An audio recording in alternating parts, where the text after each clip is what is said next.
ولتنظر نفس ما قدمت لغد واتقوا الله.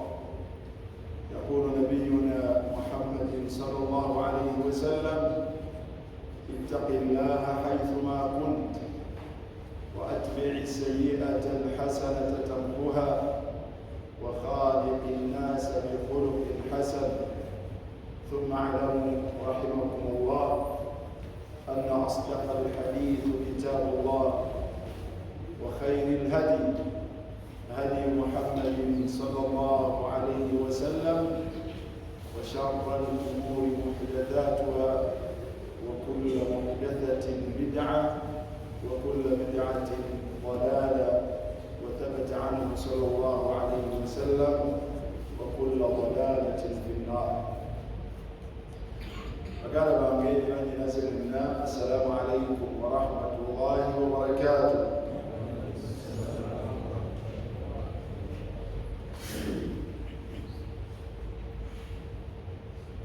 وأسعد الله أوقاتكم بكل خير. ولمزاء وتنزاء الله سبحانه وتعالى لكم سبا أسوق ساسر قليل بدين ومبكر محمد صلى الله عليه وسلم إلى نوكو جوكيزا نوكو كبيريزا ومن نوكو جوكيزا نوكو كبيريزا kitukakatako okubeera nga tutya Allah subhanahu wa ta'ala. Buli omu weefubeeko, gezaako okulaba obeera mwabo abatya Allah subhanahu wa ta'ala. Tumusaba Allah subhanahu wa ta'ala atulungamye, atugabire okumutya, atugagawaza obugagga obulungi, atugabire n'obwetoowaze.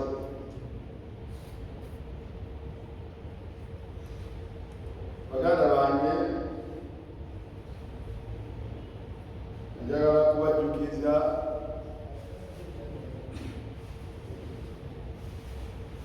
nti omubaka yagamba sallallahu alayhi wa sallam: izhad fi dunya yuhibbuka Allah. Wewula ensi n'ebyayo n'ebigirimu, owekitiibwa Allah subhanahu wa ta'ala ajja kukwagala. Teweerabira nti tutunuulira kaifa yas'adu al-mar'u, omuntu yeesiima atya fi ddaaraini, mu bifo bye ebibiri mwagenda okuwangaalira. Saadatuhu fi dunya wa saadatuhu fi l-akhira, okwesiima kwe mu nsi muno n'okwesiima kwe ku nkomerero ye. Naye mu ebyo bye twalaba ebituusa omuntu mu kwesiima bwe kubeera nga ensi agiwewula n'ebyayo ebigirimu, era ebitabeera binene gyali.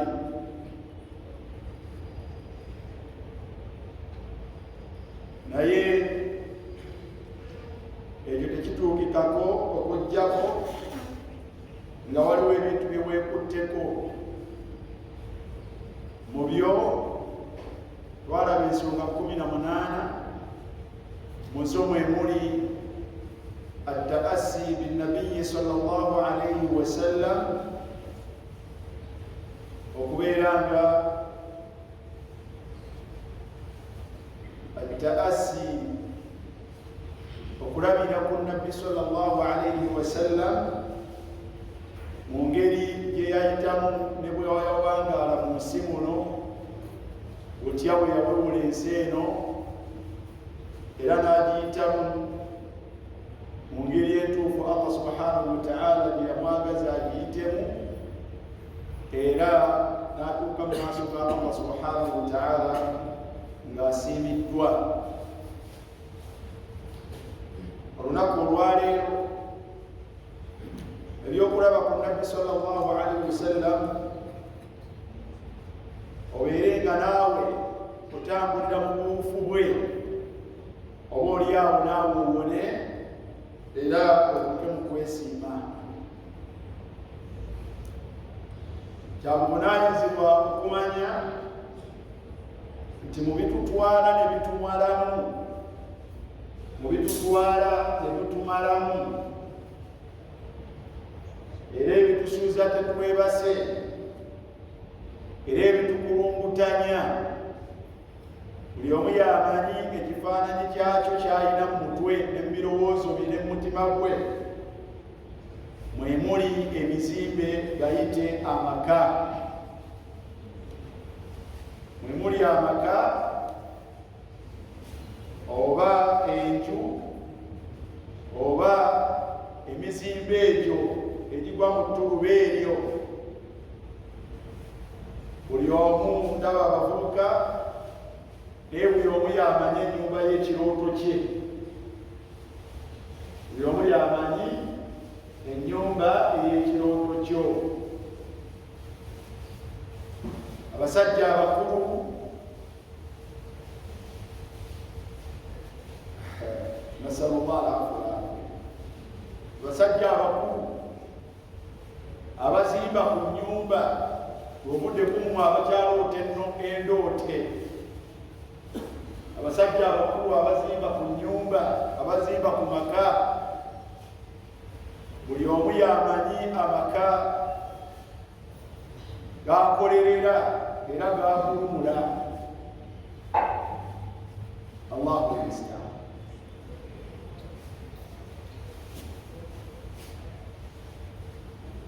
Abamu tebamanyira kumanya oba banaakamala, abamu tebamanyira kumanya oba banaakola batya banaagamala. Abalala nasalu llaha al-afwa wal-afiya, gabamazeeko buli kyonna kye balina naye gagaanye okufuuka nga bakola badda kuba gaagala era gafuuse ekizibu nga ennyumba emazeeko ssente zonna, buli gyoteekako gyesirikirako naye singa gituusa wuddako. Ennyumba zikoze zitya? Abakulu abazimbe ku maka buli omu yamanyi byakuumudde. Albuyut, wama adrak malbuyut, amayumba kyekimu ku bizibu by'abantu mu nsi.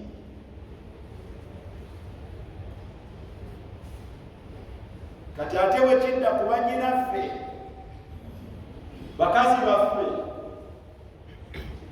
buli omu yamanyi ennyumba gy'aloota bbaawo azimbe.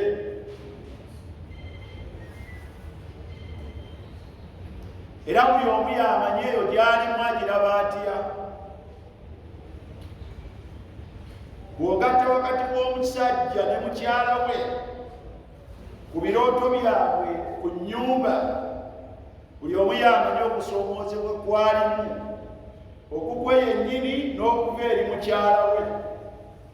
Naye oli ku ki? Ennyumba ebadde etya? Buli omu yamanyi w'osula, buli omu yamanyi w'osula ku bikwatagana n'ennyumba. Ku bizibu bye tulina mu nsi mwe muli kye bayita ennyumba, kye bayita amaka. Gatumazeeko emirembe era gafaanaganye nga bwe gafaanagana.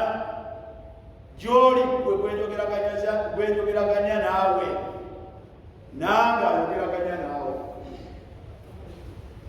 Naye amaka, omwalimu ono Saleh Ahmad Ashami yawandiika ekitabo kiyita al-khuluqu al-azim, empisa ez'ekika ekya waggulu.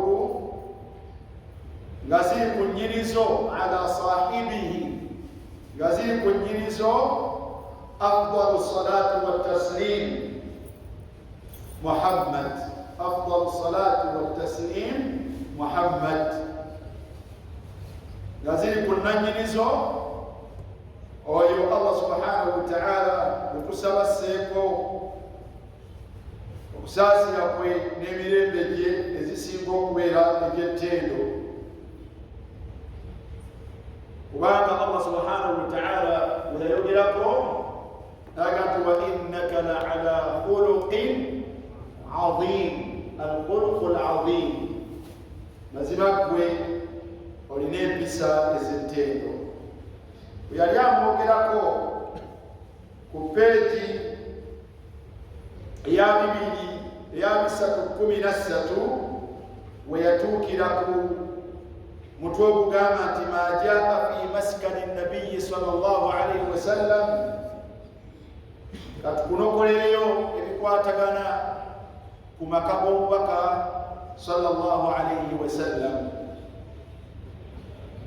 teweerabira laqad kana lakum fi rasulillahi uswatun hasana, mwine ekyokulabirako ekirungi ku mubaka wa Allah Muhammad sallallahu alaihi wasallam.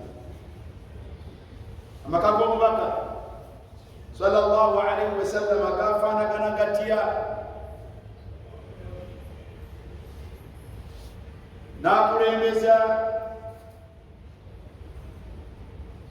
ensonga egamba nti alhajatu ila almaskan,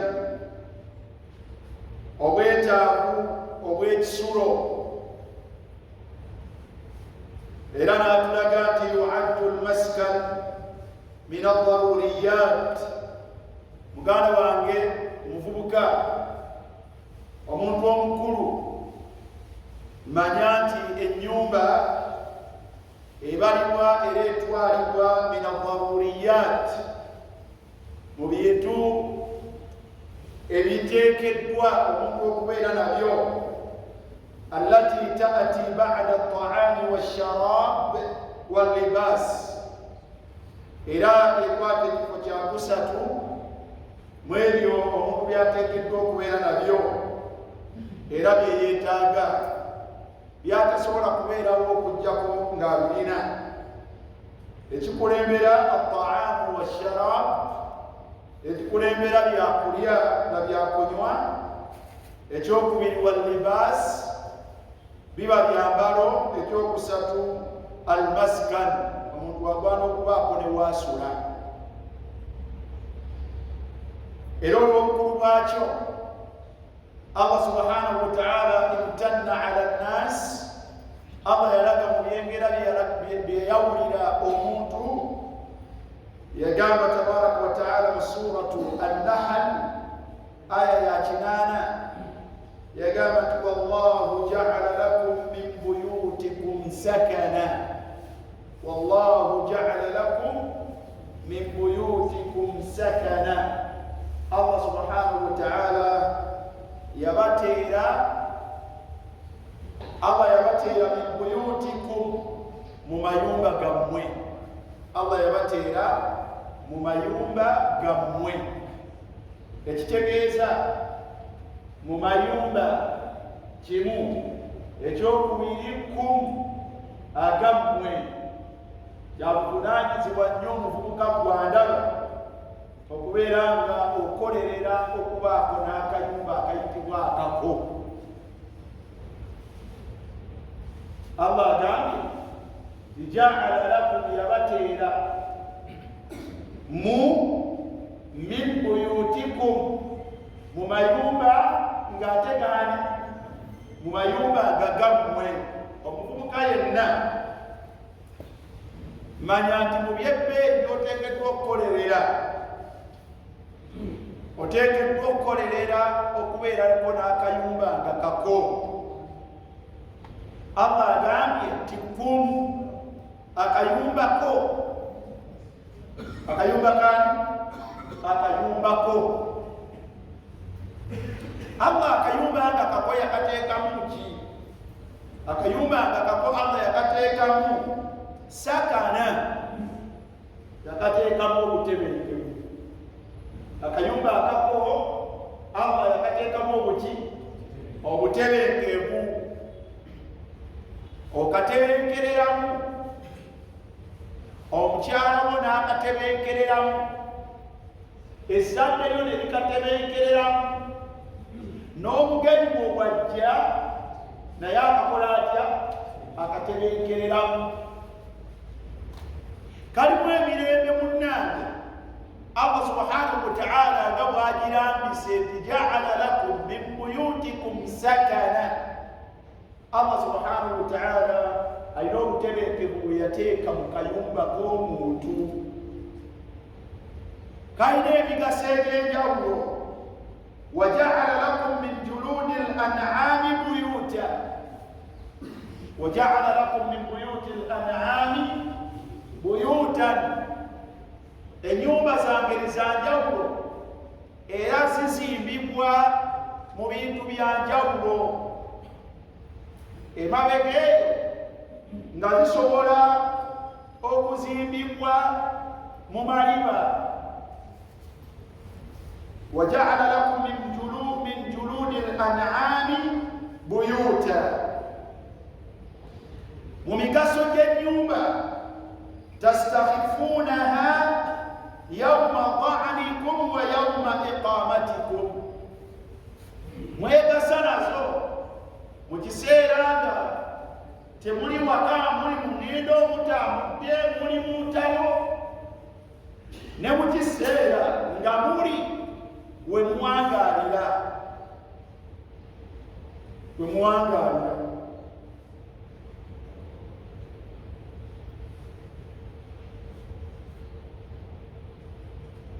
Era wa min aswafiha wa awbariha wa ash'ariha athatha wa mata'an ila hin. Ebyokukozesebwa omwalimu agamba nti falmaskan, mugala wange omuvubuka omuntu omukulu, ennyumba daruratun fi halatai al-istiqrari wat-tarahhuli. Omuntu okubako ne bw'anaasula, ennyumba omuntu agyetaaga mu kiseera ng'ali awantu awangaalira olubeerera, saate era agyetaaga mu kiseera nga jjulukuka okuva mu kifo okugenda mu kiki mu kirala. Okusembereza ekifaananyi y'ennyumba gy'obeeramu kati, eyo ogibeeramu w'omwangaalira,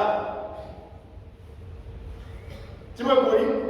Naye ne bw'onootambula fi haalati tarahhuli, okumanya ennyumba ya nsonga, ne bw'oba mu lugendo weetaaga w'onoosula. Mu mbeera ey'olwaleero, ze wooteeri ezo z'olaba, mayumba gateekebwateekebwa nga g'abatambuze. Olw'okuba ennyumba teyawukana na muntu, y'ensonga lwaki wonna w'ogenda osooka okunoonya wolowolota w'onoosula n'opangisa weerumu, n'okuba wagenze Dubai kusuubula, oba wagenze kusoma, oba wagenze kuwangaalirawa, oba wagenze mu hijja, oba wagenze mu umra. Ezo nnyumba zikozesebwa fi haalati tarahhuli. Kati ate waliyo ennyumba nga teziri pamanenti nga wooteeri ezo z'olaba. Waliwo mu tenti, muvi tenti ezo z'olaba. Abantu bajja n'abakapanga waagenda okubeera, ne bakapanga ne babeeramu mirembe. Tegereza bulungi. Kati ennyumba yeetaalibwa mu biseera mpengeri ebbiri, fi haalatai al-istiqraari wat-tarahhuli. وقد هيأ الله للإنسان في حال تنقله بيوتا. naye Allah subhanahu wa ta'ala n'emabega yali yateekerateekera omuntu mu ngeri y'okujjulukuka okuva mu kifo okugenda mu kirala, n'amuteekerateekera agalinga amayumba, yasubulu iqamatuha nga gambiro okubeera nga gateekebwawo bantu bakubanga enkondo n'ateekako kaweema n'abeeramu aye okajjawo kangu kakuteekawo n'okuvaawo kaki n'okuvaawo kangu wa hadha min minani llahi taala ala ibadihi ekyo nno kyekimu ku Allah subhanahu wa taala kyalaga mu byebbeeyi bye yakolera omuntu temusula bweru nga nte waliyo ebitonde bya Allah subhanahu wa taala nga byo tebibeera muki tebibeera muntu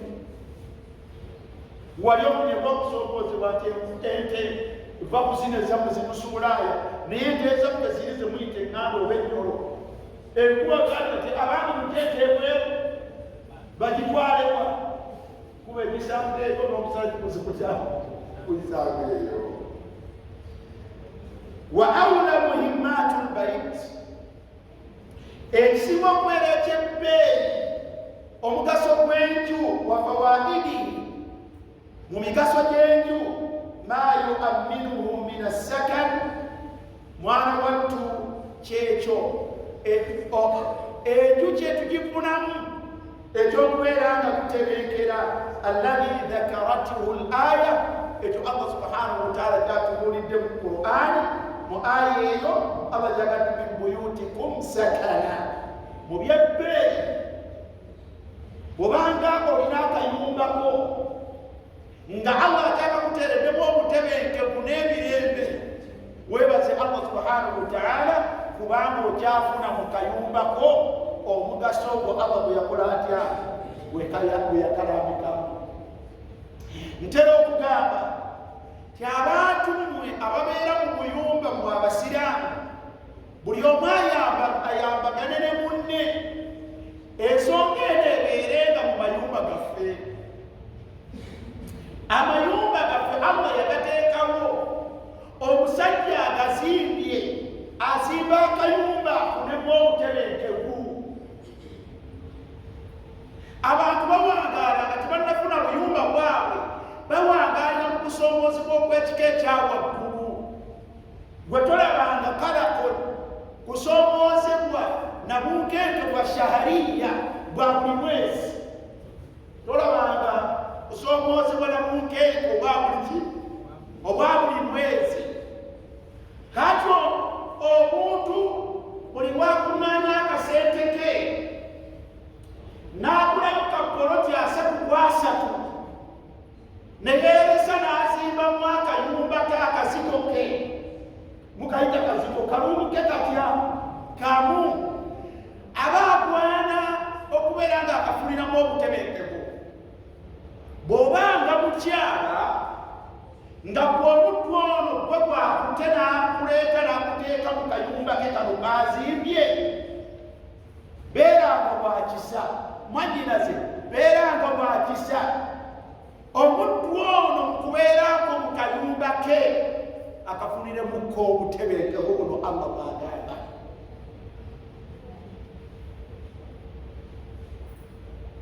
Ennyumba Allah yazituwa tutebenkereremu emitima gikke giwebwereko.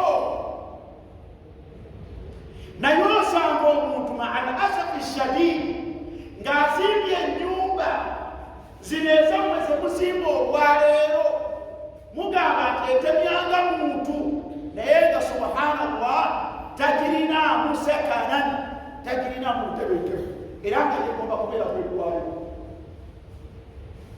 kyekyakimazeemu omukyala bwe yaleeta n'agiteekamu ila haddi okutuuka ku mbeera omukyala asobola okunyigiriza omusajja mu nnyumba mu gye yazimba n'atuuka ku ddaala eritugamba nti bw'owulira okooye wano vaawo fe kasitoola okuleeteranga ekyokulya yagenda omuntu gume anoonye kyabeera bano y'omukulu kasitamu aliye yeebase.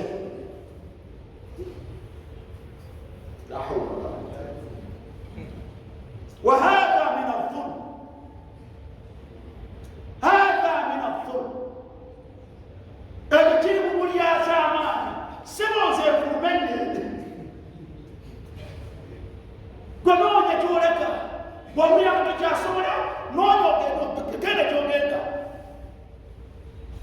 kasamba n'otuweereza ekyokulya wadde nnyabo abasajja mugamba nti abasajja bayitamu buyisi mwe byemufuna naye n'abasajja nabo beetaaga eri okubaako ne we batebenkerera ennyumba awo yaziteekawo ng'aziteekewo abantu bazifunemu obuki bazifuniremu obutebenkevu tetusobola kubeera walusaidenti bakulu nammwe abasajja amayumba ago bwebanga mugazimbye n'agalina bw'ogateekamu omukyala n'omukyala ono aba yeegomba mu nnyumba mw'omutadde abeere ng'afunamu obutebenkevu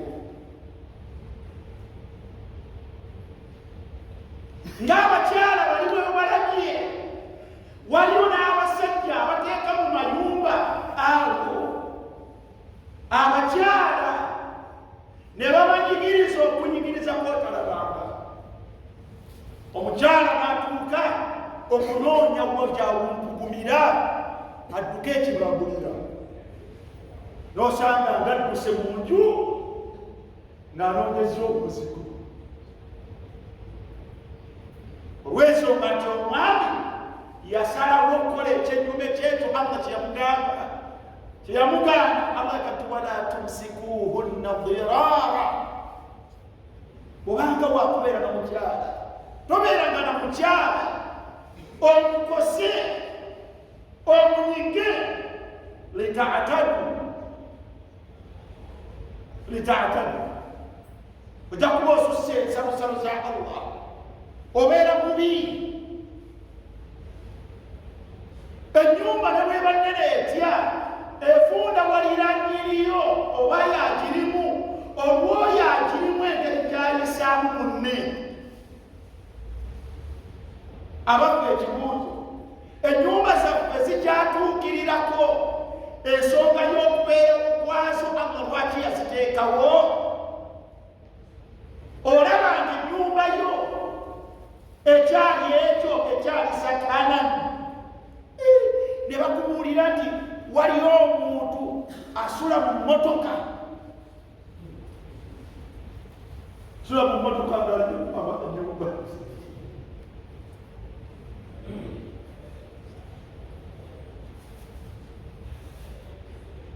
omuntu nadduka mu maka n'agenda afuna nadda mu kupangisa baganda bange amayumba mu migaso gyako bwe kubeera nti mwana wattu abantu bafunemu obutebenke ate nomunnange ekyewuunyisa ayabulillah bw'okimanyi nti wali abafuna waliza n'ezzadde lyabwe okufuluma mu mayumba ng'olina embeera enyigiriza abaana ababoboosaala imma omukyala oba omwami okubeera nga bafuluma mundwa ng'obwana bo tebulinawo obutebenkevu tebulina musakala okimanyi muganda wange ti olina ennyumba nasalu llah alafu walafiya nga teriyo omugenyi atebenkerera mu nju eyo omukadde yandibadde n'essanyu erigamba nti ewa omwana wange bwe ngenda okumulabeka alhamdulillah nja kutebenkererayo mwana wattunga omuntu alina amaka naye nga abazadde be tebasobola kutebenkererawo olunaku lwagwekiro kullu hatha ebyo byonna yajiri fi buyutina ebyo byonna bitambula mu maka gaffe nasalu llah alafu walafiya waliyo amaka waliyo ennyumba nga tezikyalamu bantu abantu bakyalamu ne bakomba ku neeyisa y'abo abazirimu ne bagenda nga bazisengukangula kati bw'aba Bashir tulisisinkana eka mu kyalo nga tulina ensonga naye muzegira ba Bashir ndeka ebyo byonna byamazima ya akhi lkarim ebyo byonna byamazima الله المستعان. البيوت سكن. Allah subhanahu wa ta'ala nyumba yaziteekawo bibeere ebifo mwe tukola tutya mwe tutebenkebera. Rahima Allahu almuslimin. Allah taasira abasiraamu ate nyumba esukka ku kintu obutebenkevu bw'abantu abalala. Wa rahima Allahu, Allah taasira ate bano bawalimu simanyi twala tugende ennyumba gyetudda. Ennyumba gyetudda kati Allah agerere Umar ennyumba awakanga tewaliwo obutebenkevu. Tagenda mu bidandali bya firimu, tagenda mu minywero, tagenda night clubs, tagenda ne bwanakyala ekwamikwano gye tasobola kukyalayo kumala wiiki. Okyalayo ennaku neziwere wasiraaje ennaku seko, okyalayo ekiro, okyalayo ekiro, ovaawo nyezi ezino. Mukazi yasooka omubuuza kisiramu seeka kiki nakusabirasira ava wano saawa nnya. Kati lengera okugwa afaanagana bw'atyo ng'alina kudda waka naye musaasire nga jadda kabula mulimu. Jadda kabula ki? Kabula muliro. Baganda bange ne banyiraze ennyumba Allah yaziteekawo zibeere obutebenkevu. Allah yambe ku basajja mmwe n'abakyala mmwe okuzzaayo amayumba ge mubeeramu okubeera nga mugazzaayo ku kino Allah subhanahu wa ta'ala kyeyatulambikira. Ekyokubiri, fassakanu yani al-istiqrar wal-hudu' an-nafsi.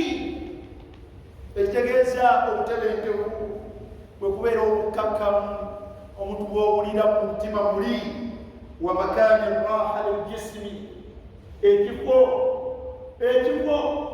omubiri guno bwe gukulira okuwummula, haithu yabtaidu linsani an ayuni nnas. Mu nnyumba omuntu yeesamba amaaso g'abantu n'abeera wala ku maaso g'abantu. Bw'oyingira ewakaawo oba oyingidde ng'abantu tebakyamanyi bikukwatako. ويتحلل من الشكليات القائمة بينهم ويخلو لنفسه نويوله ونين أو يكون مع أسرته ونويوله من ناباته بعيدا عن القيود لتريناكم بينا ونزلنا. يبوسانه مبابكاوي لكتو البريزيدنت واميرا مكبات بابانا أعلنا بانتو iyo president bera bweru mumwe bali nabo ba president taba president waka abera wa mujawaka watu babera wakaseka ye na yali wakanga ngomu wa bulijjo obaseka ukole no mumwe naye kabere ka wakanga omuntu waje omuntu wa bulijjo imamu naye kabere ko nga tali kumaso ga mumwe mubona naye ng'alinga ye. والبيت اليوم الزملاء أيضا هو المكان الذي يتقي فيه الإنسان الحر والبرد. كيفو omuntu yekweka mu kiseera eky'ebbugumu ne mu kiseera eky'obunyogovu obubeera obungi. Bakuba Allah subhanahu wa ta'ala yatuwezi teri mu bunyogovu obwo naye modde ewakaawo ebiseera by'obunyogovu nga bwebikka ku lusuuka bwekakko mulangiti ng'obukuma.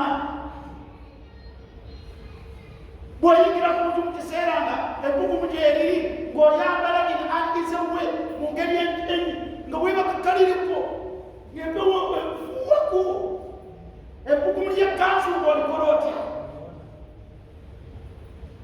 Abantu basula kungulu ku buliri mu kiseera eky'ebbugumu. Abo abali e Bulaaya mu nseesi nnyogoga webabeera mu nju baddukira mu nju ne bakuba ku byoto ne basobola okufuna ku bbugumu mu nju ng'ebweru tebakola batya tewaleereka. Kati Allah subhanahu wa ta'ala yakuteekera amaka nga kifo ekikutaasa ku bunnyogovu ne kikutaasa ne ku ki kikutaasa ne ku bugu. fihi almabwa alladhi yukinnuhu wa yahfazuhu ولما لهذه المعاني من المكان أو المكان كان المسكن واحدا من الضروريات التي رعاها الإسلام وجعل لها حرمتها وحصانتها.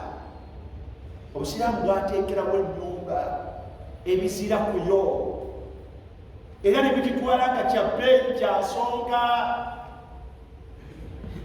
nga kya bbeeyi nga kya nsonga. Otegedde ennyumba n'olw'ensonga eyo Nabbi sallallahu alaihi wasallam naye ng'omuntu yali ateekeddwa okubeera n'amaki n'amaka. Katutunuulire amaka ga Nabbi sallallahu alaihi wasallam wakati mu bwetaavu obwo bwe yalinanga ffe naffe nga bwe tubulina. Omubaka sallallahu alaihi wasallam ennyumba yamukuukira etya, zo yazisimba atya, zo zaafaanagana zitya ennyumba z'omubaka sallallahu alaihi wasallam.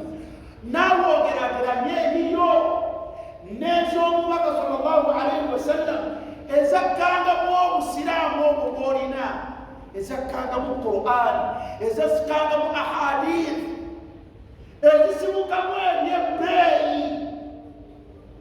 eziwangaaliramu abasinga okubeera ab'ebbeeyi min rasulillah khayru khalqillah, okuviira ddala ku mubaka wa Allah, ekitonde kya Allah ekisinga okubeera ekyebbeeyi. Era amaka gaabateekanga gatya ku munkenke. Omubaka sallallahu alaihi wasallam n'abantu be mukyala we oba bakyala be salawatullahi wasalaamuhu alaihi wa radiyallahu anhunna yagamba laysa baina aidina, mu maaso gaffe tetulinaawo ma narji'u ilayhi bisha'ni sakani nabiyyi sallallahu alaihi wasallam fi Makka. Tetulina tusobola kulabira gamaka ga Nabbi sallallahu alaihi wasallam yali awangaala mu kiseera ng'akyali e Makka gaali gafaanagana gatya. Dhalik ekyo nno lwa nsonga annahu ba'da hijratihi sallallahu alaihi wasallam, olw'ensonga nti Nabbi bwe yamala okusenguka n'ava e Makka n'agenda e Madiina, baa'a Uqaylu ad-daara allati kaana yaskunuha النبي صلى الله عليه وسلم. Uqayl nga naye Abu Talib yatunda ennyumba, yatunda amaka omubaka sallallahu alaihi wasallam ge yali awangaaliramu e Makka.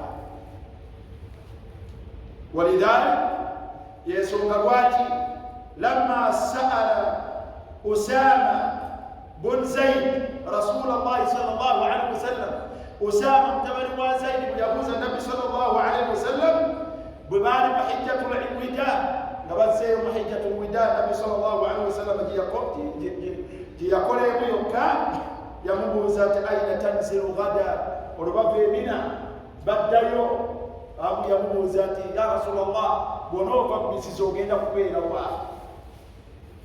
Ng'alowooza, Usama yalowooza nti oba omubaka sallallahu alaihi wasallam ajja kudda mu kayumba ke yaleka e Makka atebenkerera awo omubaka lwanaddawa paka ekiseera kye bwe kinaatuuka ekidda e Madiina.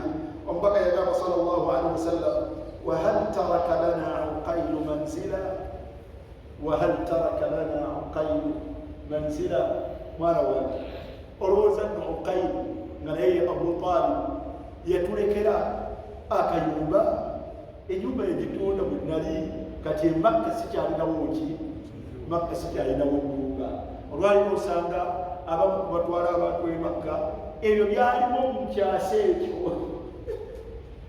Nga Nabbi sallallahu alaihi wasallam agamba nti mu Makka talinaawo waki, talinaawo kafo. Uqayli yakakola ati yakatunda.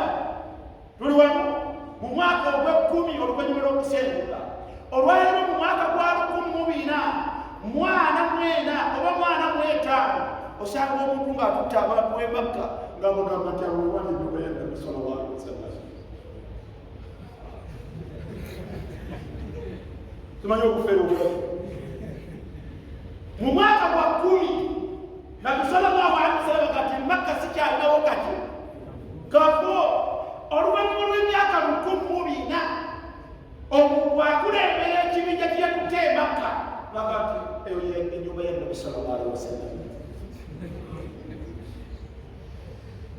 tufere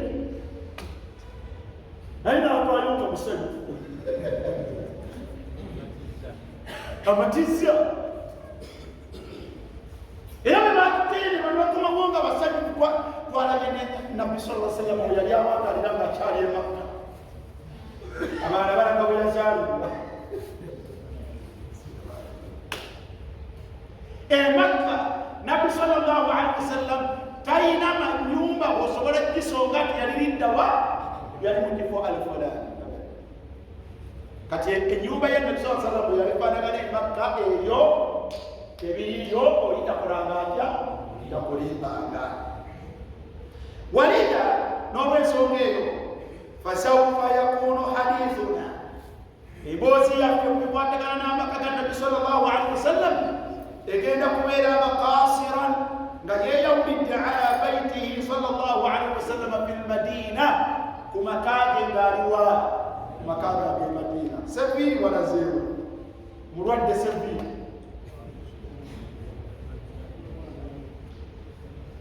muganda wange lwakifumulira amaka gano ennyumba kyekimu ku bintu ebitumazeeko emirembe ebikosumbi nga sente zaffe empitirivu n'abalala tuvudde tetukoze tutya tetuzimaliriza naye lwakuba tetumanyi ennyumba kubagamba ennyumba yandibadde etya ku musiraamu ennyumba yandibadde etya لما بنى رسول الله صلى الله عليه وسلم مسجده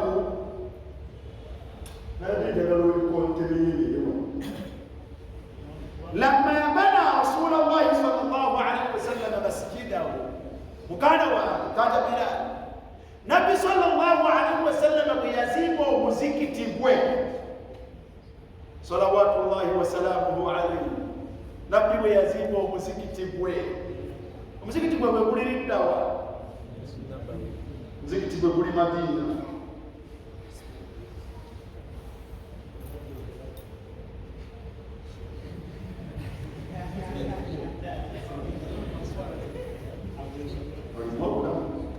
Nabbi sallallahu alaihi wasallam yazimba omuzikiti gwe ogwaba ogw'e Madina salawatullahi wasalamuhu alaihi ulira بنى غرفتين omubaka yazimba ruumu bbiri bana غرفتين kyava azimba ruumu bbiri bijanibihi n'agizimba ku mabbali g'omuzikiti gwe min muakhiratihi enemabega nga wala min qibali al-mashriqi kusaidi eyebuvanjuba wa kanat al-qiblata ekibula mu kiseera ekyo Nabbi wazimbira omuzikiti gwe n'azimba ne ruumu bbiri yaumakidi mu kiseera ekyo yalinga ayolekera Baitul Maqdis ila Baitul Maqdis huna tegeera tatabila Nabbi sallallahu alaihi wasallam yasooka kuzimba muzikiti yasooka kuzimba muzikiti yasooka kuzimba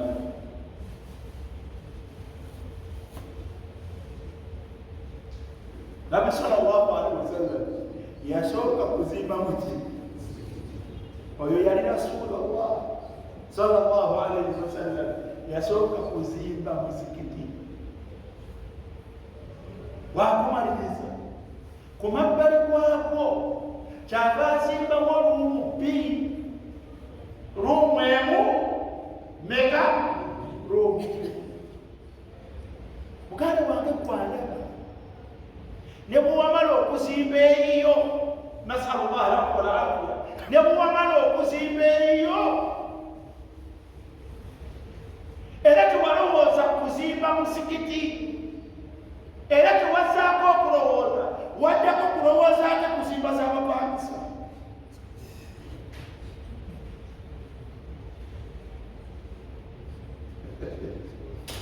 gwe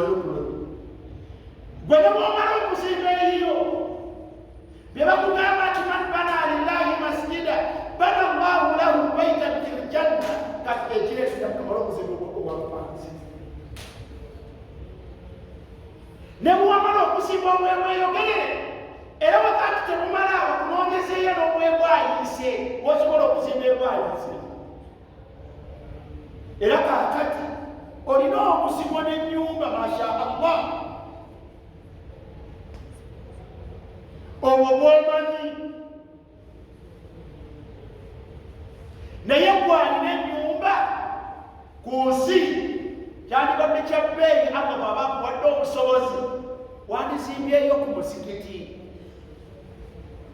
omusikiti guno gw'ozimba ate ye ennyumba yo fil akhira ero ye ennyumba y'okumala ennyumba y'oku akhira naye omusikiti si ensonga yange nnene Nabi sallallahu alaihi wasallam yalina obwetaavu obw'ennyumba naye ono bwe twogerako ali e Madiina yali yafuna dde obubaka ku myaka 40 ng'ali e Makka yali yafuna dde obubaka ku myaka 40 ng'ali liddawa ng'ali e Makka n'asenguka n'agenda e Madiina ng'e Makka oluvannyuma lw'okufuna obubaka nga amaze emyaka 13 anabo kataka 13 atano mwesatu bwatuuka e Madiina n'azimba omusikiti ng'alina emyaka 5 bwe guli n'azimba ennyumba musajja mukulu ku myaka 5 yazimba ennyumba bbiri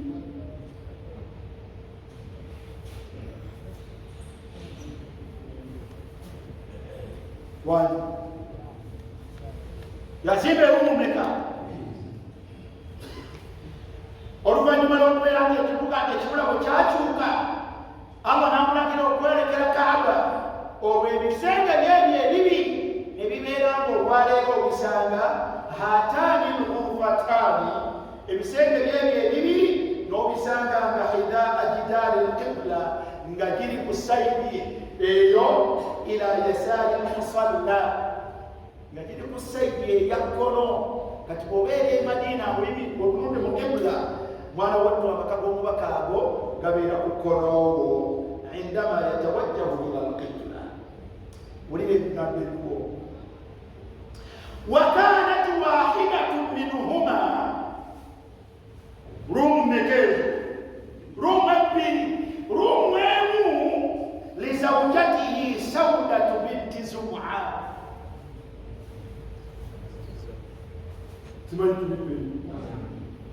erumu emu azimba rumu meka rumu emu ya mukyala wani ya mukyala we Sawda muwala wa Zum'a eyo rumu emu katulabe eyokubyeragawa wa thaniya rumu eyokubiri uiddat li Aisha rumu eyokubiri ya mukyala ya Aisha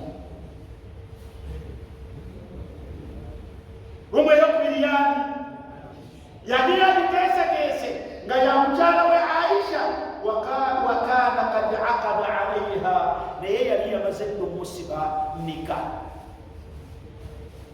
ate olwalina abakyala babiri buli mukyala alina ki buli mukyala alina ruumu etya buli mukyala alina ruumu emu naye ani alina ruumu emu obanga musiba ani alina ruumu emu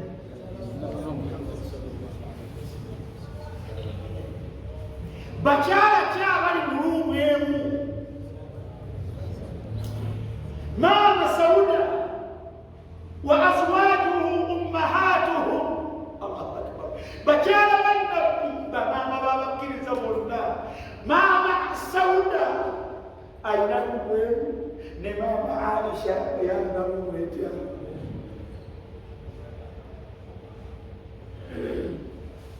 abavubuka abasiraamu abavubuka abasiraamu omuntu azimba ku nnyumba Allah bw'akuwa obusobozi nga bwa ruumu emu zimba luumwe emu otebeekererawo.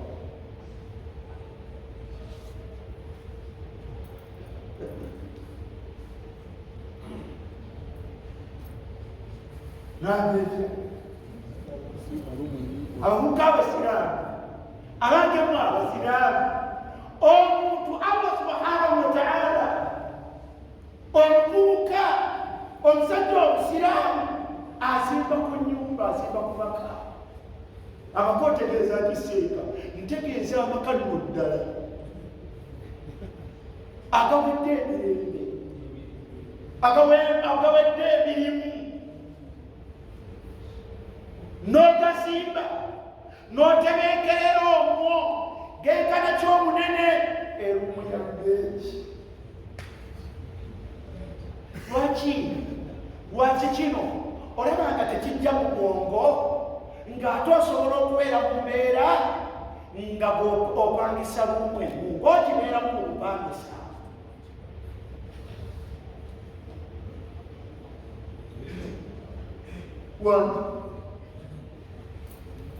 Obwongo buugi obwo bukukkirizisa nti mu bupangisa ebeera enju omuntu mwasobola okutebeekerera naye nga yiyo tegwanyi obwongo olina mu buugi.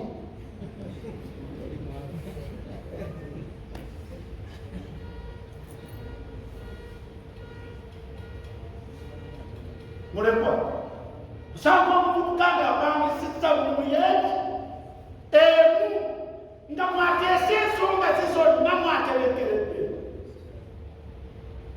kuba obusobozi bumulaga ekyo. Naye ati n'omugati wange yali akaseete abo bwaba kusobozeza wona osobola okuteeka ruumu emu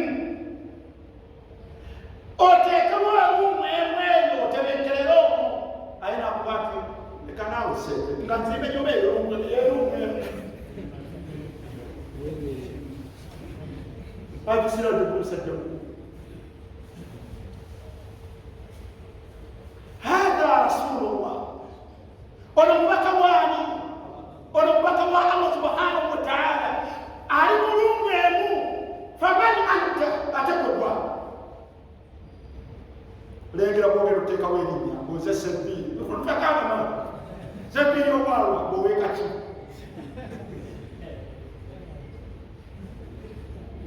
kyaba kwetobera mulungu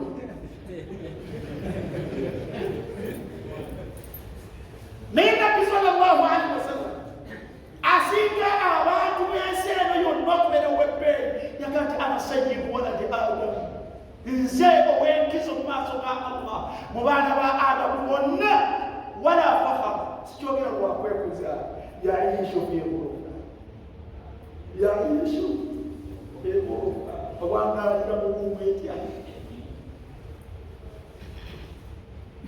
bakyala baffe hal yaishu wahda nabbi awangala yekka mu bumu yemu la yaishu maa zawjatihi awangalira mu ne bakyala be n'abakyala mwe bali mu mirembe. Man antunna mwe beebaani bakyala b'omwami mwe beebaani Mwanza mabira ngakwa kote mume gwa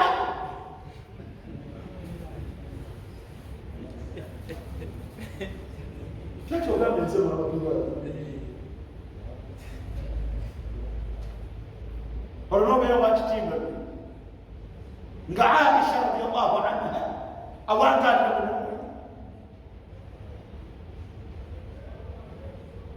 wabira dalatala masima katano bwabira Muhammad sallallahu alaihi wasallam awanga alinde mu nyumba rumu emwe mu bakyala daladala bakazimwe ne basajja mu abasiraamu ku mayumba gemuwangalira mu puresha yaki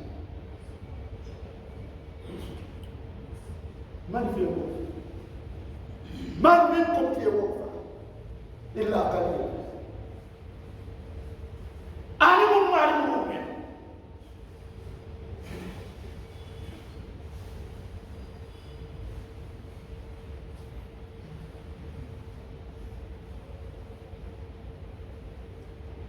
Rasulullah sallallahu alaihi wasallam. Sauda alimusimu rumu yawe wallahi alhamdu ni Aisha rumu wakati wa watu waliokulikisha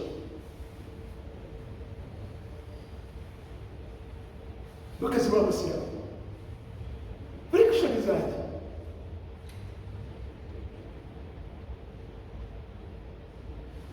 walimurumu ya bisenge enasa bakutokaza obulala abamutadde murumu pi ekyengera ozirika ogwawe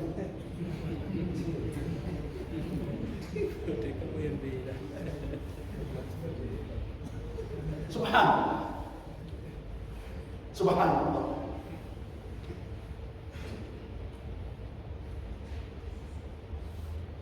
Mwebe ekitalo ku mubaka sallallahu alaihi wasallam,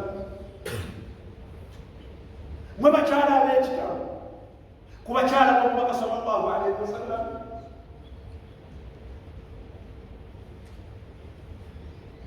Era amayumba gammwe gabulamu obutebenkevu. Allah bwe yakutangire bugulamu obutebenkevu bakaaga ffe nga tuli mwabo getufaanagana getwaganga.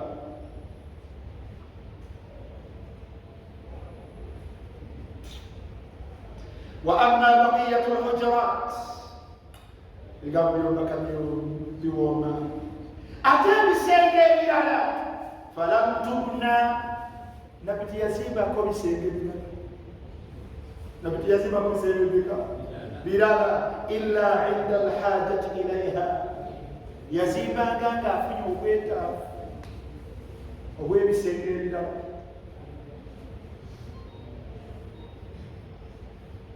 قالوا لي كيف نبي صلى الله عليه وسلم تيسيبا نسيجة بلالا وكتوكا نقول وبتي ولو بيتا. فكان النبي صلى الله عليه وسلم يعني النبي صلى الله عليه وسلم إذا أحدث زوجا ويا وسام يوم جانا بنى غرفة لازم يوم ويلا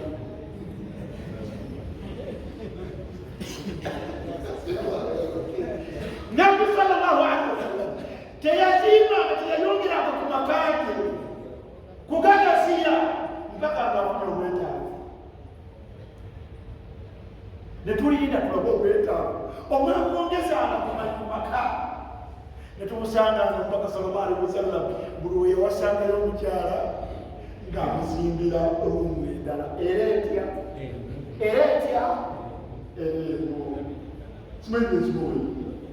فكان النبي صلى الله عليه وسلم إذا أحدث زواجا النبي صلى الله عليه وسلم بلي ويوسعك بنى غرفة ورانغا سيبيرا ومشانا ومواي وسيزو مولي نعم سيبيرا يوم مناتلي كريرا.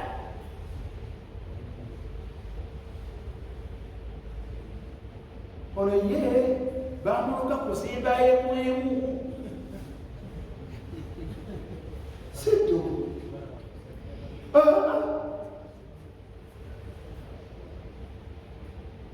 yekiraba kabasajja banne mayumba gebasimba nedda obusobozi bwe yalina gamusimba lufete obusimba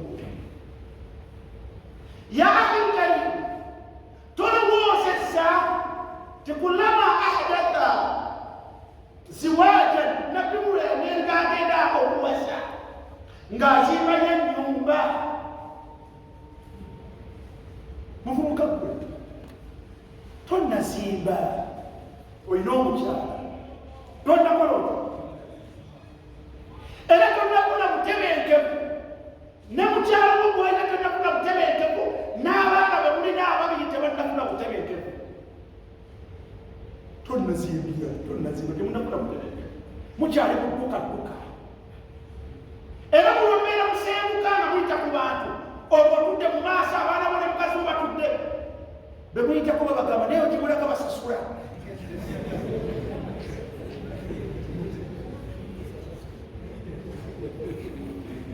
naye okibulako bakola bata basasula olaba otya nabbi abasize bakyala be babiri abazimbidde ennyumba ku butono bwayo, onaamusimbira lumuye n'onaamusimbira lumuye tebatebenkera. Bwe we yayagenda okufuna omukyala ng'azimbayo ebirala, lwaki tosoose n'ozimba yakanyumba? Ono mukyala wo gw'olina n'atebenkerera omwo na bw'onoowasa olwo gw'owasizza omulala kale n'omutwala mu muzigo n'ogwamisaaliwo omuzigo, oba ne bw'onoowasa naye n'omunoonyezaako w'omuteeka.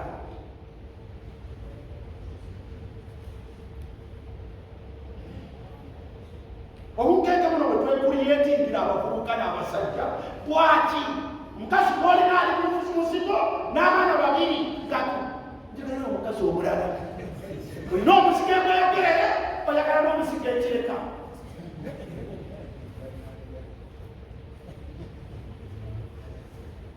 Sheekhe tunaakola tutya?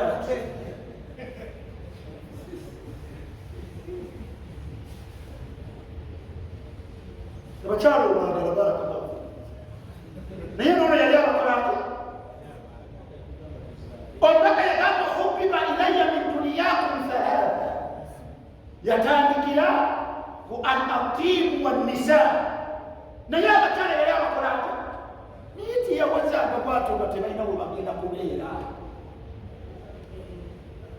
Shababu bakyala banne babeerangako we bakoze batya obatebenkerera. Yabasiibiranga bwe batebenkerera mu butono bwabwo, era obwetaavu bwe bwamusindikanga n'obwetaavu obwo bwali nga bwakubeera kutagenda kufuna omukyala ng'azimbayo gurufu endala wanaatebenkerera nakimu. Okuzimba ku nnyumba kyasonga ayuba shaba, okuzimba ku nnyumba mu butono bwayo kyaki kyasonga.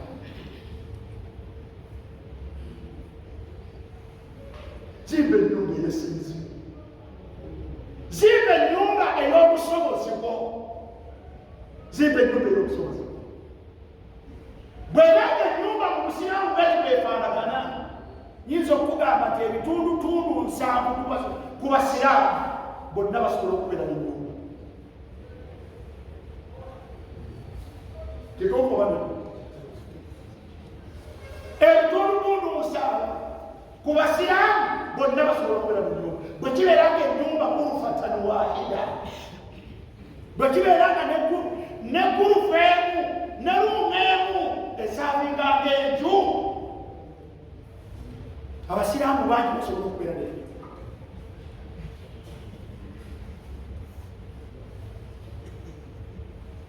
Naye kullama tuhkaru baita, buli lwe twogera ku nju ekijja mu bwongo bw'omuntu gayumba gagaggadde ge tutasobola, gayumba gagaggadde ge tutasobola. N'osanga omuvubuka ng'awangaalira mu ruumu 2 oba 3 na ziri self-contained, obwongo bumulimbye tumwalina okubeera azisasula emitwalo 7-8 azimazeemu emyaka 10 apangisa miskiini, era webyeyitamu bbeeyi osola wanajeera opangisa tunakatwatinetaokupangisa nakafunaawo munange tebakaseera kansanvu nukutunula olowooza omusenga yasula mu nnyumba entono ey'emitwalo 3 ruumu gyeziri nga mitwalo 3 kwoyafaanagana bwatyo ng'asobola okukibeeramu n'asevinga 8 mu myaka 2 ddala bakyali mu lumu.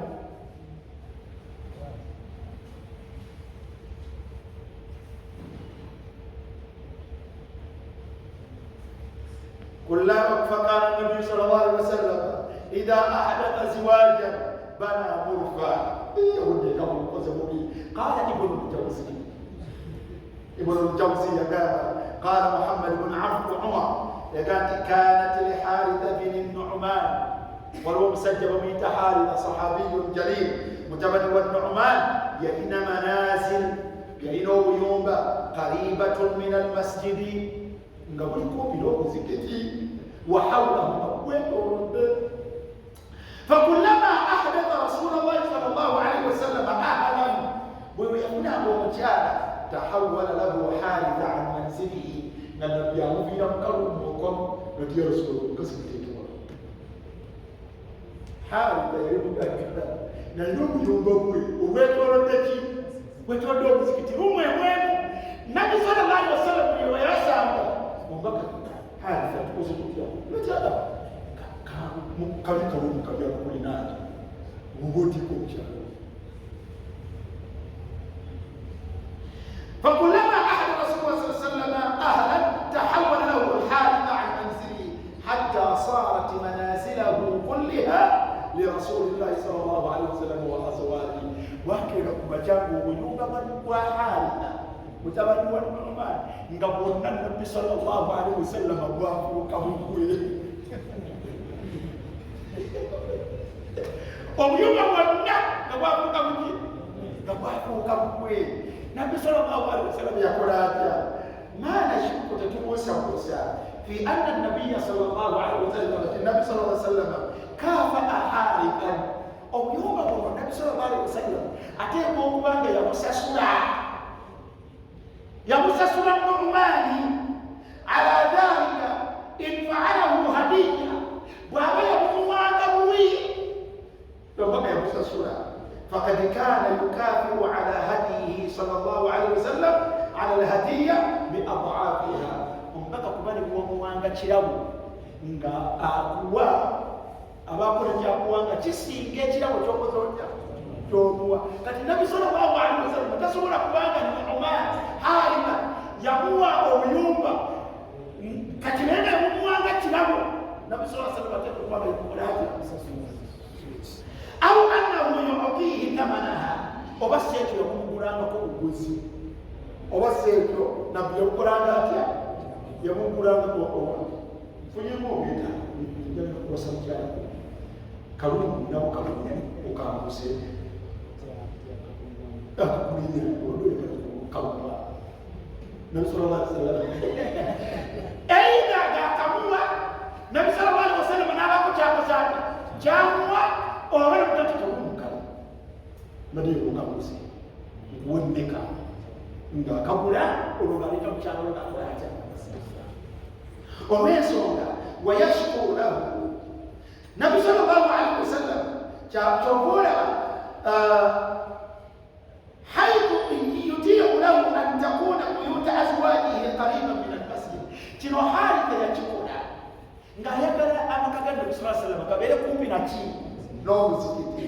وقد رأينا كيف أنه صلى الله عليه وسلم ولما أن النبي صلى الله عليه وسلم كيف كان الرباب مبارك كبانا كتمير أرض المسجد كالبيت كان يزيب مسجد ولا هبة وإنما دفع ثمنها بس كان يبغى التكيو نجي ناو نيو يمانا يقولاتيا يبغى سسولا سكتشوكا وقد قال صلى الله عليه وسلم نبي قامة مال أحد عندنا يد توالي ومطير يريات والقربات ngali nakyapa taliyo muntu ngali nakyeyapa n'omukono gwe illa waqad kafainahu okujjako nga nakusasula. Nabbi sallallahu alaihi wasallam agamba ati mali ahadi tewaliyo muntu yenna indana yadun illa waqad kafainahu okujjako nga muyenna nakyeyatuwa twakola kutya twamusasula. okujjako omukulu ma khala Abubakar okujjako Abubakar Siddiq oyo ye jukira omulundi gwe twagamba nti Abubakar omubaka yali asaba alayhi nti bw'aba ne ssente bazina bw'embeera n'Abubakari ebyange basinga nsonga kati Abubakari ye omubaka aga nti oyo saamusasula fa inna lahu indana yada Abubakari ayina omukono gyendi yukafiuhu llahu bihi yauma alqiyama ayina omukono nga Allah yagenda okumusasula nagwo yomulira. Basajja bali kusira mwega byeyakolera Nabbi sallallahu alaihi wasallam. Nabbi yalemerera omusasula naye Nabbi yagamba nti omukono gwe Allah yagenda okuteekamu okumusasula mu lunaku lw'ekkomi. Lahu ayina omukono ng'agenda okusasula bye gwakolera omubaka sallallahu alaihi wasallam. Ye Allah yenga Nabbi tasobola kumusasula lwamuweki. Basajja kale no haala eyakuzanga Nabbi sallallahu alaihi wasallam oba yawanga lungu omubaka sallallahu alaihi wasallam buli lwanaafuna obuki omukyala omubaka sallallahu alaihi wasallam twali okubusabusa yakola ati yamusasula amaka. Nemukera ku makyanga Nabbi sallallahu alaihi wasallam ayina amaka agenda okufa nga ayina amaka mwenda naye nga bonna kufatulu nga buli omukazi ali mu lumu ekyetya puresha yakitipulira bagabi puresha yakitipulira tuwulumula biki okutuuka okufanga n'ebimu tetubimaze.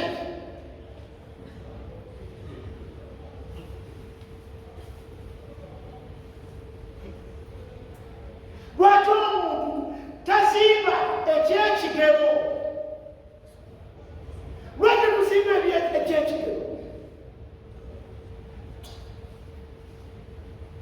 وكانت هذه البيوت كلها أولا جزال مسجد إلى أوفاندها لكن أما بناؤها جاري ما يبقى النبي صلى الله عليه وسلم أبو تجد يليهم ويمو kitegeeza nti gwalina lumu ebbiri oli wabbe.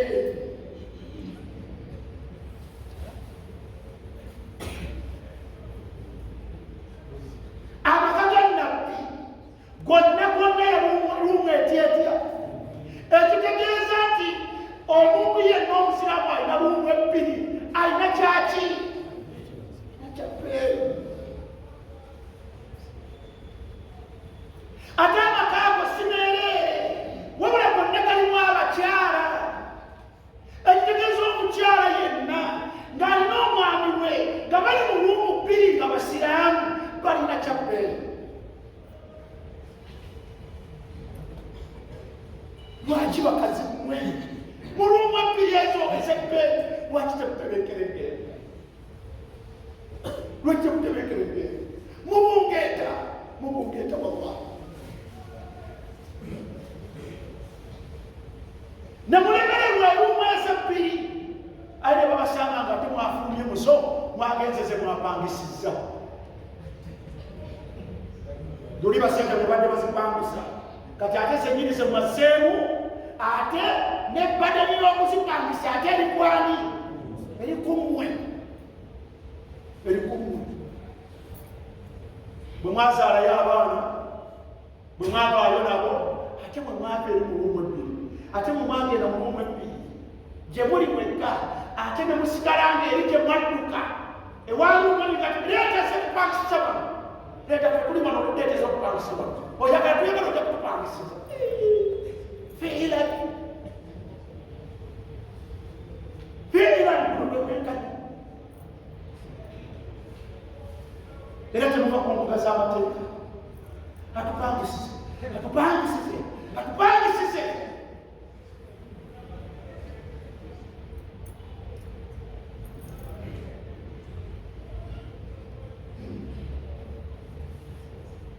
Temwatondebwanga muli bakazi mwamala, mashallah. Mwamala.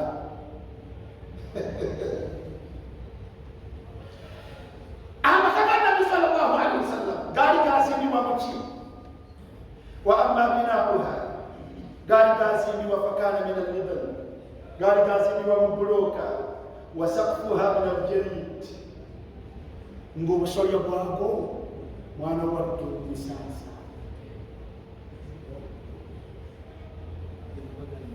kaganda byabo bonna bikwongerako nga gabbuloka na bisansa.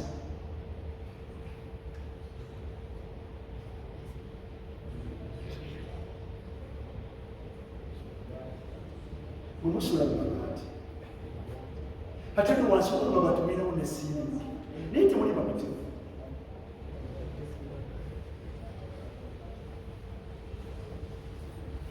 Mwe musula mabati newansi mabati mulinawo siimi naye temuli mabati. Basajja tebali kusiba mativu n'abakyala abatali kusiba mativu. Yoli yetutuwala era tulabaga Allah talina kireka.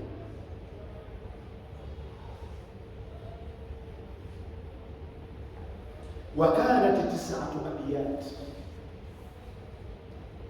enyumba zetwogerako ezannabbi ezifaanaganako bwezityo zaali enyumba mwenda. Yenjogera mu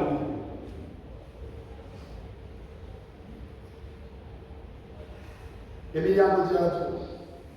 Walladhi yabtuni, ekyewoleka emiryango gyafaanagana kitya? Anna albuyuta kanat laha abwabun min khashab.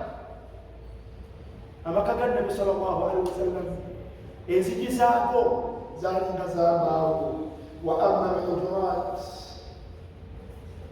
ulira ebigambo. ونجد أن الروايات تذكر الأبواب والسطور لهذه الغرف والحجرات. فقد روى عائشة تلميذة بلاد فانك.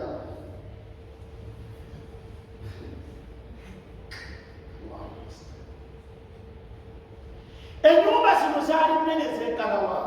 وأما مساحة هذه البيوت أو قسوازو فكانت غير واسعة، أيت قريبا بزاد غانغازي.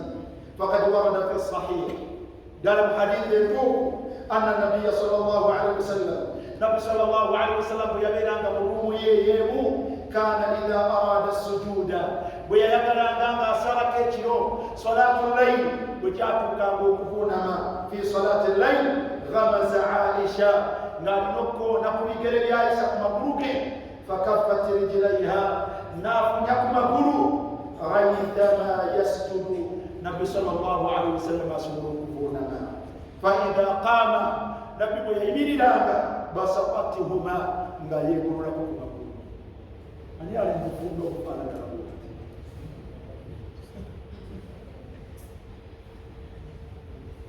أن يعلم بفضله فعلا كربوه. وهذه الصورة يتبان من يمكن أن توضح لنا جسم الدنيا يولي الوجه ما كانت عليه تلك البيوت.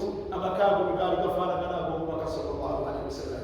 وأما الارتفاع السقف نياتو كيدا ربو لين لا كسوريا كمجكالي أكسوريا كتوجدكو أكيد سوي دوار حسن البصري قال في بيانه الحسن البصري نادني يا جماعة كنت أدخل بيوت أزواج النبي صلى الله عليه وسلم نكون مكسا نجينا نقوم يوم النبي صلى الله عليه وسلم في خلافة عثمان ومن يبقى عثمان بن عفان فأتناول سقفها بيدي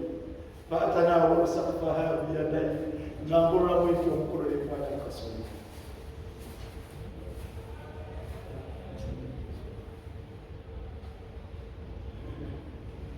حسن البصري جماعة النبي صلى الله عليه وسلم بيعيد لنا ناجلا واتنا قوة الرسول لين يوم سلوه في naye fi baladin shadidatul har munsi empitiri kuyokocha munsi empitiri kuyokocha.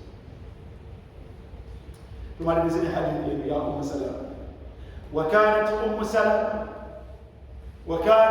سلمة مشال والد ماما سلمة قد بنت حجرة بيتها من اللبن. أما كان قال تقابل ميدا أما كان قال كيتشغاو مماسو غاجو ekigambo ekyo kyakomanga mu kitengetenge awo kigambo na kitengetenge nabbi bwe yasiikaliranga abagenyi amakaanga nga galiko ekigambo ekikoma mu kitengetenge. Nabbi sallallahu alaihi wasallam bwe yasiikaliranga abagenyi be nga kisereke. Kati Ummu Salama y'omu ku baalina amaka agaliko ekigambo, ruumu emu n'ekigambo mu maaso. Ummu Salama kye yakola najja asitula ekigambo kino nakyo n'akituusa waggulu. Wadhalika athnaa ghiyaabi rasulillahi sallallahu alaihi wasallam, nabbi yali taliiwo. Ummu Salama ng'akozeeyo akuŋŋaanizaayo olw'ekikazi. Ayina obuseerewo obwaki? Kati nabbi yali taliiwo ng'agenze fi ghazwati dawmatul jandal. Yali agenze mu lutalo lw'edawmatu bil jandal. Naam, ghazwatu dawmatul jandal. Falamma Ummu Salama n'asitula. فلما قدم رسول الله صلى الله عليه وسلم نبيناكم إلى بديت أمدكناكم نظر إلى الإيمان كافاته لنا إجسينغو مزينغو واستردوا فدخل عليها أول نسائه نبي صلى الله عليه وسلم كي يسوق بين لكم أسهل ما كان تقول غاتشوسي. فقال كافادا صلى الله عليه وسلم ما هذا البناء؟ ما هذا البناء؟ أتكون مسلم؟ سبحان الله. أبو زر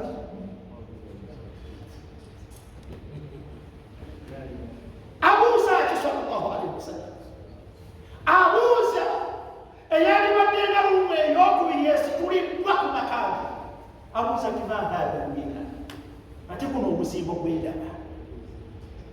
Faqaalat, wulira omukyala Aisha Ummu Salama ati aradtu ya Rasulallah, nayagadde owange gw'omubaka wa Allah an akuffa absara nnaasi, nayagadde nga bw'oba muli munda muno engeri gy'obeera otudde muno n'abantu abagenyi bo babeerenga tebakulaba. Aradtu an akuffa absara nnaasi, nayagadde nga bw'oba bitenga eddiiro ng'abali ebweru tebakola batya. Statement eno ginootinge. Faqaala Nabi sallallahu alaihi wasallam n'ayogera ekigambo kino kyejjalatukirikiri nakyo. Kaka Bilal statement omubaka yayogera ng'agamba mukyala we n'amuga nti ya Umma Salama, ya Umma Salama, owange gwe Maama Salama, inna sharra, inna mazima ddala watali kumuusamuusa.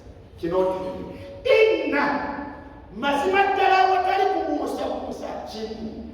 Sharra mubibi ekisinga okubeera ekibi ma dhahaba fihi maalu lmuslimiina, ekyo ekigendamu emaali z'abasiraamu. Inna sharra ma dhahaba fihi maalu lmuslimiin, mu bintu ebisinga okubeera ebibi ebigenderamu abantu bye bateekamu ssente abasiraamu mwe bayiwa ssente, albuniyan gy'emisingi.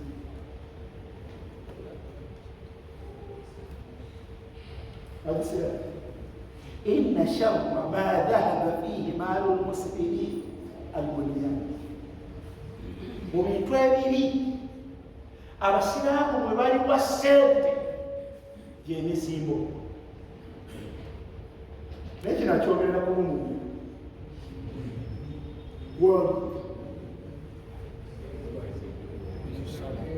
kino akyogerera ku luvubeka.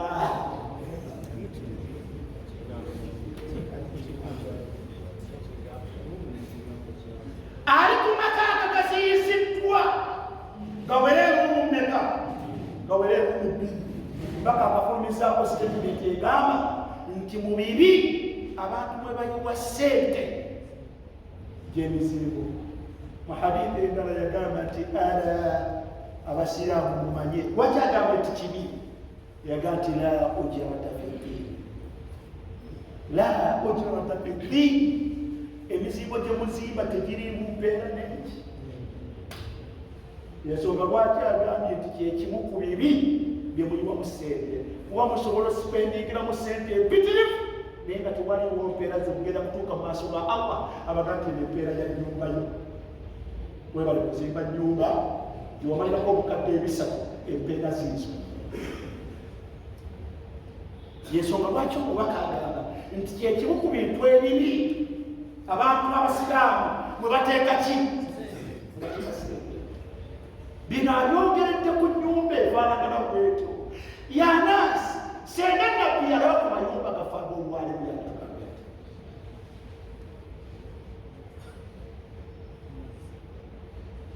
wangi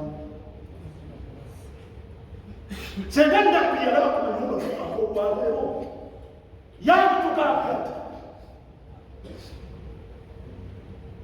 lwaki tugwamu n'emizimu? Lwaki tugwamu n'emizimu?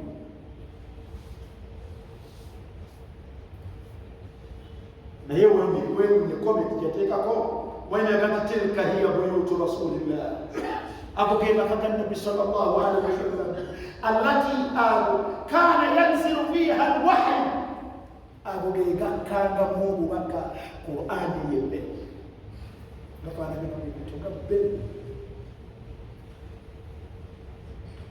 wadhkurna ma yutla fi buyutikunna min ayati llahi wa hikma. Agafigalemu kya bbingi gano ge gakanga mu Qur'an, gafaanagane bwekati n'abagalimu babbe balimu nga batebenkeku. Omubaka mwe yabaleka mwe yabangala ne bakyala b'emyaka 10 tebaamubako, tebaawuntumako, baategekera maka. N'oluvannyuma lw'okuvaawo kwa Nabi sallallahu alaihi wasallam baayita bakkirizibwa kufumbirwa era baasigala mu maka gaabwe. Lwaki mumuntu kuba bannyinaffe? Lwaki muntu? Lwaki muntu? Lwaki temuli bamativu? Lwaki tukwamula ebizimbe nga nebye tulina bisingira wala nnyo? Gano ag'omubaka sallallahu alaihi wasallam ويعيش فيها خير خلق الله تعالى. قال النبي صلى الله عليه وسلم فمن نحن خير خلق الله تعالى جاء الله سبحانه وتعالى فمن نحن فلا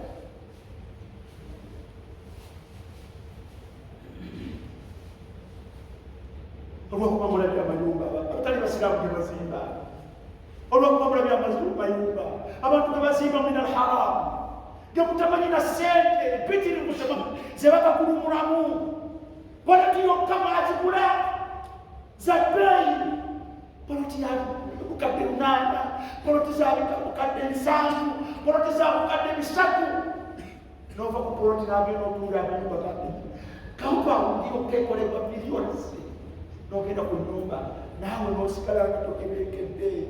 Taassawu bi rasulillah sallallahu alaihi wasallam, ensi eno nekubala nokubabala